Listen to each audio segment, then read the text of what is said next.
Welcome to Telugu focus TV. నేను మీ శ్రీనివాస్ రెడ్డి. తీన్మార్ మల్లన్న అయితే ఈయన అసెంబ్లీలో కొన్ని సంచలనమైనటువంటి వ్యాఖ్యలు చేశారు.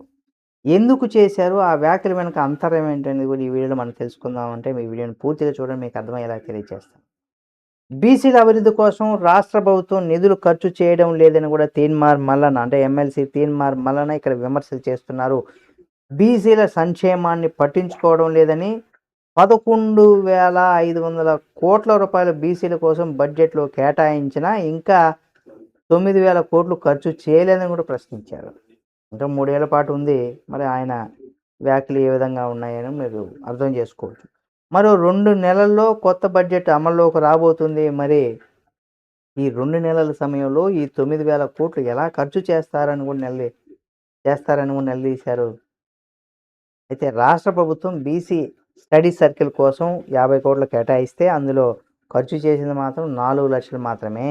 రాజీవ్ యువ వికాస్ కింద 4,102 కోట్లు బీసీ యువత కోసం ఖర్చు చేస్తామని చెప్పి 13 కోట్లు మాత్రమే ఇక్కడ ఖర్చు చేశారని, కామారెడ్డి డిక్లరేషన్లో ప్రతి ఏడాది 20,000 కోట్లు ఖర్చు చేస్తామని చెప్పితే మేమంతా వచ్చి కాంగ్రెస్ పార్టీలో చేరామని కూడా, బీసీలమంతా ఓట్లు వేశామని, 5 ఏళ్లలో బీసీల కోసం కాంగ్రెస్ పార్టీ 1,00,000 కోట్లు ఖర్చు చేస్తానని కూడా చెప్పి నెరవేర్చే ప్రభుత్వమే ఇదేనా అని కూడా ప్రశ్నించారు. అయితే ఇక్కడ అంటే త్వరలో బీసీ ప్రజాప్రతినిధులతో ఒక సమావేశం కూడా ఉండబోతుందా అని కూడా మనం చూడాలి. అంటే మల్లన్న ప్రశ్నకు సమాధానం ఇచ్చారు మంత్రి పొన్నం.